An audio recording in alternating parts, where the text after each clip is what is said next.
তো সকালের নাস্তা যখন দুপুরে করা হয়, এরকম হলে আমাদের জীবন কোনোভাবে তৃপ্তি পাবো না, হ্যাপিনেস আসবে না, পরিপূর্ণ আনন্দ আসবে না।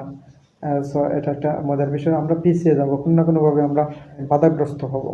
সো এই বিষয়টি নিয়ে কথা বলছি। আরেকটা বিষয় হচ্ছে রেজলিউশন বাড়িয়ে যদি ভিডিওগুলো দেখা হয়, বিশেষ করে ইউটিউবের ভিডিও যখন এখানে 720 পি দিয়ে দেখা যায়, 1080 পি দিয়ে দেখা যায়, এরকম রেজলিউশন বাড়িয়ে যদি ভিডিও দেখা হয় তাহলে দেখতে বেশ ভালো লাগে। এবং আরেকটা বিষয় রয়েছে যে ইউটিউবের শিক্ষণীয় ভিডিও যেগুলো রয়েছে সেগুলো স্পিড বাড়িয়েও দেখা যায়।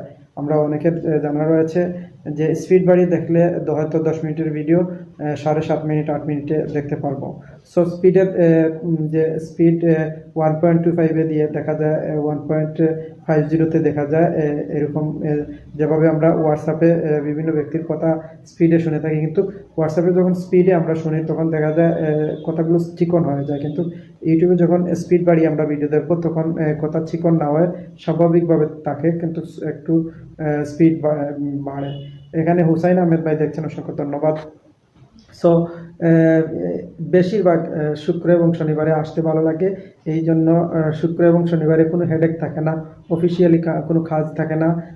অফিসের যতই বলেন কাজ কম থাকুক বা বেশ থাকুক, অফিসে থাকা অবস্থা পরবর্তী সময়ে আসলে লাইভে আসা বেশ কষ্টদায়ক। যখন সারাদিন ফ্রি থাকি তখন মনে হয় যে ওই দিনটা যদি লাইভে এসে কিছু কথা বলি, কোনো না কোনো অ্যাক্টিভিটিস থাকবে। আমার মনে হয় যে প্রতিদিন আমার অ্যাক্টিভিটিস যদি না থাকে, কোনো কাজে যদি কোনো কাজ করতে না পারি, তাহলে মনে হয় যে এই দিনটা আসলে আমার ব্যর্থ হয়ে গেছে। কোনো লাইভ বা কোনো ভিডিও বা কোনো অফিসিয়াল কাজ বা কোনো আমার বিজনেস রিলেটেড সার্সিটিক ট্যুরিজম নিয়ে। আরেকটা বিষয় রয়েছে, ফেসবুকে যারা ফ্রেন্ড বন্ধু বান্ধব রয়েছেন আমার সাথে সরাসরি আপনারা যোগাযোগ করতে পারেন। এই কারণে যোগাযোগ করতে পারেন যে মেসেঞ্জারে, হোয়াটসঅ্যাপে বা মোবাইলে ফোন দিবেন, নির্দ্বিধায় ফোন দিবেন, কারণ আপনারা আমাকে বেশ সময় নিয়ে দেখছেন, জানছেন।